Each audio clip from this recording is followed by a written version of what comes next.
Bom dia, boa tarde, boa noite, não sei. Meu nome é Pedro Vieira, eu sou um engenheiro de software aqui no Instituto Infinet e vou mostrar um projeto pessoal que eu realizei. O nome do projeto é Minha Colheita e é focado em venda de produtos de base, tipo grãos, frutas, legumes, vegetais, peixes. E o site simula um intermediador entre produtores e compradores, né? E como isso ocorre? Nós temos vendedores e compradores nesse fluxo. Os dois vem pelo se registrar por aqui. E não é um registro completo, né? Não é a pessoa vir aqui, botar os dados e vai estar registrado. Como está dizendo aqui, é uma solicitação. Aí tem a solicitação de comprador, tem alguns dados, esse form é validado, questão de CNPJ, posso botar uma foto aqui também. Tem aqui o form do vendedor, um pouquinho de menos coisas, mas também tem suas especificidades. No caso do vendedor, eu configurei toda a plataforma integrada com o PagBank, relação de pagamento e tal. Eu fiz um trabalho bem completo em relação a isso. Então, depois dessa tela aqui, ainda tem uma tela de validação do PagBank para o vendedor, porque o vendedor ele tem que ter uma conta no PagBank para ele receber o dinheiro da venda dele, né? Então, isso está sendo feito. Depois dessa tela aqui tem outra tela de validação do vendedor. E por que uma solicitação? Por que não deixo direto, né? Porque eu estou tentando simular uma situação real. Numa situação real, um intermediador não ia deixar qualquer pessoa se cadastrar na plataforma dele, porque a pessoa ia fazer cotações, como a gente vai ver à frente, e ele teria que validar se realmente existe aquele vendedor ou comprador, teria que ter contrato, esse tipo de coisa. Mas vamos continuar aqui com a parte de vendedor. Entrando aqui na parte do vendedor, a primeira coisa que a gente tem acesso aqui é o histórico de pedidos dele. Que tem esse filtro aqui por nome, que é uma cláusula like lá no banco, status de pedido, status de pagamento, boleto pago, funcionamento padrão. E percebemos que aqui tem toda a plataforma, né, tem uma renderização condicional. O que isso é, né? Dependendo do usuário logado, se ele for funcionário, ADM, vendedor, comprador, é uma renderização diferente. Isso não é só aqui na tela, não, isso também é no banco. Como se fosse, se algum usuário, vendedor, tentasse fazer alguma solicitação pro endpoint que só aceita o ADM, ele é barrado no backend também. Eu estou fazendo isso com o Spring Security, com Holds Allowed. E aqui eu faço essa renderização condicional com React. Uma dessas abordagens, né, é aqui no histórico de pedidos. Porque como um comprador ele pode pedir vários produtos de vários vendedores diferentes, não faz sentido um vendedor ter acesso a todos os dados daquela compra do comprador. Não, ele só tem acesso ao que ele vendeu. Então, se eu clicar aqui, só vai ter a fruta, nesse caso uma fruta, que esse vendedor vendeu. Mas não necessariamente esse pedido aqui foi só isso. Esse pedido 46, ele pode ter mais coisas, ele tem um valor a mais, porque tem o valor da plataforma, né, que é um percentual que é cobrado, tem o valor do frete. Então, não é exatamente isso aqui, né? Isso é uma redireção condicional. Vou mostrar aqui, no caso de um ADM, que ele tem acesso a tudo. Não sei se é exatamente esse aqui, mas aqui é um bom exemplo. Que lá, ele não tem acesso o frete, não tem acesso a esse percentual mais. Vou tentar achar o mesmo pedido. É esse aqui, o mesmo pedido. É o 46, se eu não me engano, né? 46. Percebe que aqui o valor tá, tá 141, ali dá 131. Isso é porque tem um percentual a mais. Aqui tem um frete também. E esse frete, antigamente ele estava funcionando porque a API do Google Maps é paga, né? Então, nesse caso aqui, estava funcionando. Normalmente o cara botava o endereço certinho, a gente buscava o endereço no Maps, gerava a distância da origem até o destino. Até hoje no código tem um modelo lá que calcula com base no peso também dos produtos. E o frete é calculado. E o frete está aqui, né? Só quem vê esse frete é o ADM ou o comprador. O vendedor não tem acesso a isso. Então, aqui para o vendedor, ele tem essa tela aqui. E também tem um logout aqui, tem um mudar tema. Posso mudar tema aqui. Não é demais, só do coisa do front.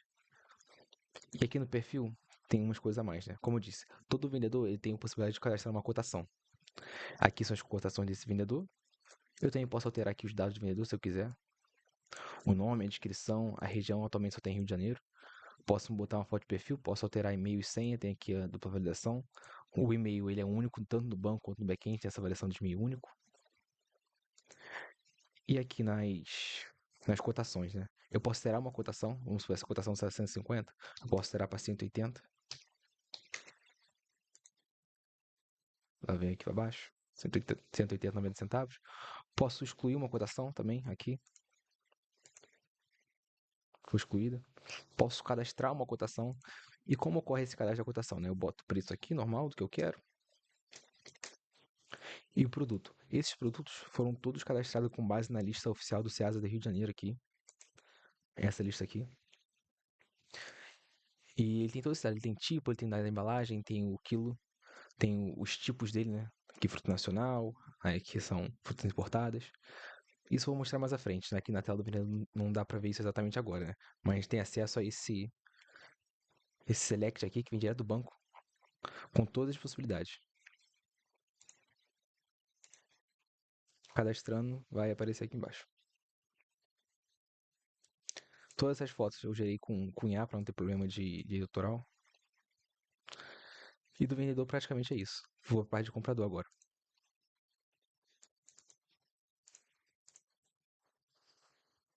O comprador ele tem acesso a essa tela aqui a mais, que são as telas dos produtos, né, que ele tem acesso a comprar. Eu sei que eu mostrei aquela tela, aquele select antes com vários produtos, e você deve estar pensando, por que não aparece aqui? Não aparece aqui pelo sentido que não faria sentido aparecer aqui se não tivesse cotação. Então todos os produtos que aparecem aqui é porque esse produto tem uma cotação. Algum vendedor cadastrou esse produto. No caso do Hortelã, que a gente acabou de cadastrar, vai aparecer aqui o usuário e o vendedor que a gente acabou de cadastrar com ele, né? Eu posso adicionar aqui no carrinho, deve aparecer aqui. Apareceu aqui, tudo certo. Posso cadastrar outra coisa também. Vai atualizar o carrinho ali, aqui. E essas são as telas de produto, né? Tem, como disse, tem a categoria, tem o tipo, tem a unidade. Tem alguns que não tem tipo, mas é porque aqui também não tem tipo. Se você perceber, nem todos têm tipo. Eu posso filtrar aqui. E eu posso fazer o caminho inverso. Em vez de no produto entrar no vendedor que eu quero, porque, vamos supor, pode ter mais de um vendedor vendendo abacaxi. Então, vai ter diversas cotações aqui. Esse aqui pode estar vendendo a 8,80, ou está vendendo a 7, ou está vendendo a 10. Isso depende. Aqui, nesse caso aqui de exemplo, o banco de desenvolvimento tem poucos cadastrados. Vou mostrar agora o caminho inverso, entrando aqui no vendedor e vendo as cotações dele. Eu posso entrar no vendedor e vejo aqui as cotações dele. E eu posso também adicionar no carrinho normalmente. Atualizou aqui. Tem o histórico de pedidos. Aqui só tem o estado de pagamento e o estado do pedido. Não tem o nome do comprador, porque eu estou logado como comprador. E como disse, aqui tem renderização condicional. Aqui eu já tenho o adicional da plataforma.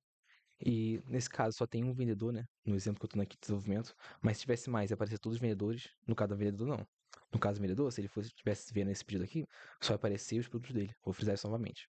Aqui não. Se tivesse mais vendedores, ia aparecer mais vendedores, normalmente. Aqui aparece tudo. E também tem o carrinho. Carrinho, eu posso limpar o carrinho todo por aqui, ou posso excluir um por um. Aqui. Posso alterar a quantidade, que vai atualizar aqui o preço. Tem o frete. O frete está a pagar Google, porque é um fallback que eu botei aqui, que a plataforma do Google é paga e eu parei de pagar. Eu acho que eu já falei isso, né? Eu parei de pagar e botei esse fallback aqui pagar Google. Aí acontece que ele não está calculando a distância, né? Ele está botando o valor fixo aqui do frete só baseado no peso da coisa. Mas a distância ele está desconsiderando. Mas funciona. Quando eu tava pagando o Google usando a versão grátis, né? Estava funcionando. Mas eu não vou pagar o Google só pra demonstrar aqui no vídeo, né? Momento. Beleza. Tô fazendo aqui o logout. Vou logar com a ADM agora.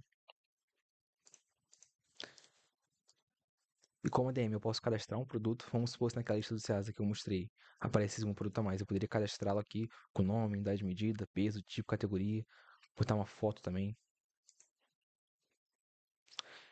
E também, além disso, eu vou ter essa tela aqui a mais que é a ADM. Onde eu posso aceitar os compradores pendentes, né? Que fizeram a solicitação naquela tela inicial de registro. E os vendedores pendentes. Aqui tem os dados do vendedor, né? E para aceitá-lo, só clicar aqui. Também tem aqui todos os compradores da plataforma. Tem um detalhe que eu esqueci de falar. Porque os compradores todos têm limites, né? Aí vamos supor, esse cara aqui tem um limite de 100 mil reais. Eu posso aqui alterar o limite dele. Por quê? Porque eu não posso deixar o comprador fazer uma compra absurda na plataforma, né? Aqui, ó, tô usando por 90 mil.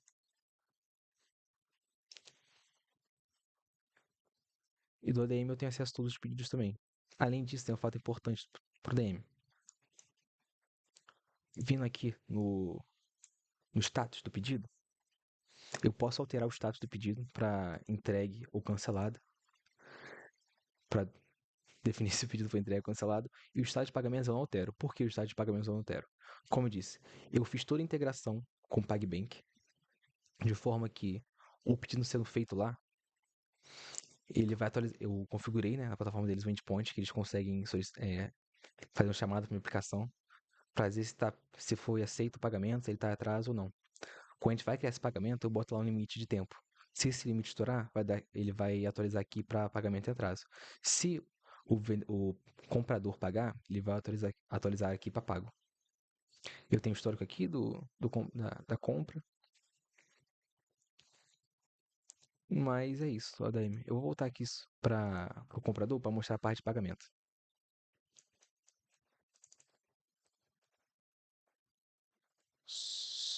Como eu disse que no comprador tem um limite, ó. Aí eu, como esse usuário já usou um pouco, ele diminui um pouco aqui. Aqui é a parte de pagamento. Como eu disse, tá tudo integrado com o PagBank. Se eu clicar aqui, realmente vai funcionar. Vai funcionar com base no Sandbox, mas eu vou criar um boleto, eu vou criar um Pix. Aqui, ó, vou confirmar. Ele criou um QR Code e já veio para a tela de histórico. Com o QR Code aqui, se eu abrir, vai abrir o QR Code novo. E também a chave aqui direto, caso a gente precise. Ou seja, tá funcionando a integração com o PagBank.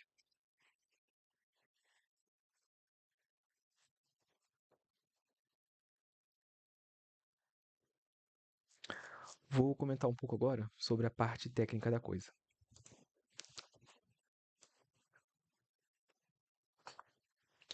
O back-end foi usado o Spring Boot, que é o que eu já estou acostumado a usar normalmente, no dia a dia. Então foi tranquilo. A maior dificuldade, sem dúvida, foi a integração, tanto com o Google quanto o PagBank. A do PagBank e com a AWS também. Também fiz integração com a AWS. A parte do Google foi bem tranquila. Só tinha a questão de pagar que eu não paguei o Google. A questão do PagBank. Passei dias lendo a documentação deles, ou até semanas, eu acho.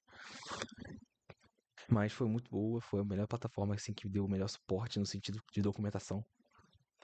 Porque o que eu precisava, né? Como meu pedido de um comprador pode ter diversos vendedores com diversas cotações, quando o comprador pagava, eu precisava que esse dinheiro fosse para diversos vendedores diferentes de uma parte ficasse com a plataforma ainda. E nenhuma outra plataforma de pagamento me disponibilizava isso, a não ser o PagBank. De forma gratuita, né? Documentação gratuita, sandbox gratuito. É a única que me disponibilizava isso, então foi muito bom. Demorei, mas acho que com certeza foi a plataforma que melhor me deu apoio nisso. E fiz integração com a AWS por causa do S3. Como disse, as imagens eu salvo lá no S3, pego o link das imagens do S3 e boto e salvo no banco, né? Associado àquele produto, àquele pedido, ao usuário. E sobre front-end, fiz em React, algo que eu não estou muito habituado, só usei academicamente. Contudo, foi bem tranquilo, o React é bem simples. A dificuldade ficou mais ali nos pequenos detalhes da coisa, de ajustar o front e os contextos. O contexto de usuário foi bem foi complicado fazer parte de login ali, pegar sempre o usuário que estava logado. A parte do carrinho foi bem mais complicada, porque o carrinho ele é muito responsivo, né? Aquele iconezinho ali do layout tem que atualizar constantemente, independente da tela que eu estou usando para atualizá-lo.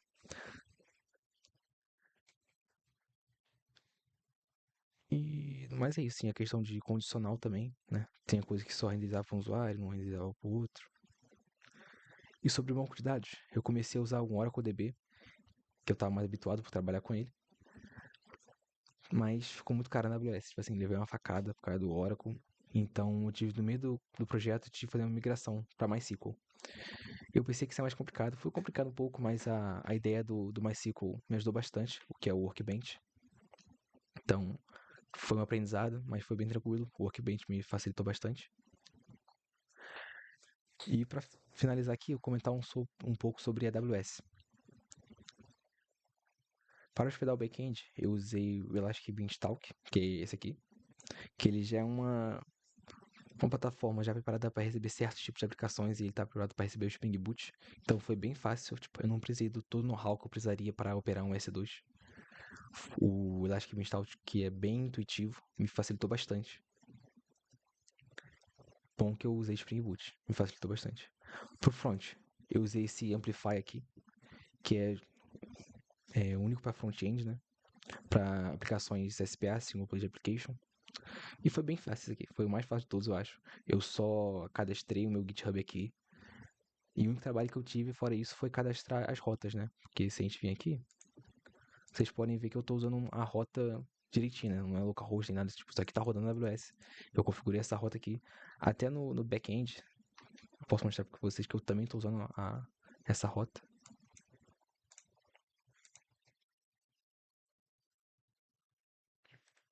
Deixa eu ver aqui.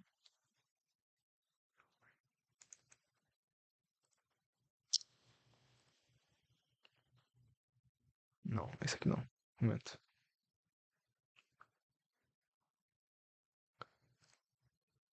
Ah, esse aqui é um bom exemplo. Ó, HTTP, S, API, msasa.com, 10.com.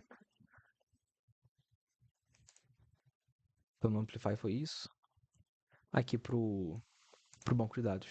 Eu usei o RDS. O banco de dados com certeza foi a parte mais cara da coisa. Foi a parte que eu mais tive que gastar. E eu tive uma dificuldade no Firewall para conectar tanto meu back com o banco ou conectar automaticamente aqui meu workbench com o banco. As regras de Firewall foram um pouco mais complicadas, mas também nada impossível. Para as rotas, né? Como disse lá o minha Seasa 10. Eu usei aqui o Route 53, 53, porque começou com minha Seasa, mas mudou para minha colheita, mas a parte 10 eu deixei minha Seasa mesmo. Então, é como tá lá para vocês. Mas a minha colheita eu tive que usar para criar e-mail também, pelo Gmail. Eu criei e-mails com esse domínio aqui para configurar o PagBank. Toda a parte do PagBank eu usei esse e-mail para configurá-lo. E, como eu disse, a parte dos buckets, onde eu armazenei as imagens aqui pelo Amazon S3. De forma que tanto a imagem dos produtos, dos usuários, eu recebo no meu back-end, eu jogo aqui para o S3 persiste aqui, me manda o link de volta e eu cadastro o link no banco e fica associado. Aí sempre quando eu preciso usar a imagem, eu pego o link do banco e aponto aqui para o S3. E no mais, esse foi um projeto aqui, no intuito mais de treinar minhas skills, conseguir fazer uma aplicação completa, né, com front, back, banco, tudo hospedado na AWS e sobre completamente, operante, então consegui fazer isso, consegui também integrar com o AWS, com o PagBank, foi bem difícil. Eu acho que foi a parte mais difícil ali, foi as integrações da coisa. E eu espero que foi um bom aprendizado e espero também conseguir horas complementares na faculdade com isso. Mas é isso, obrigado pela atenção de todos aí, pelo projeto. Tchau, tchau.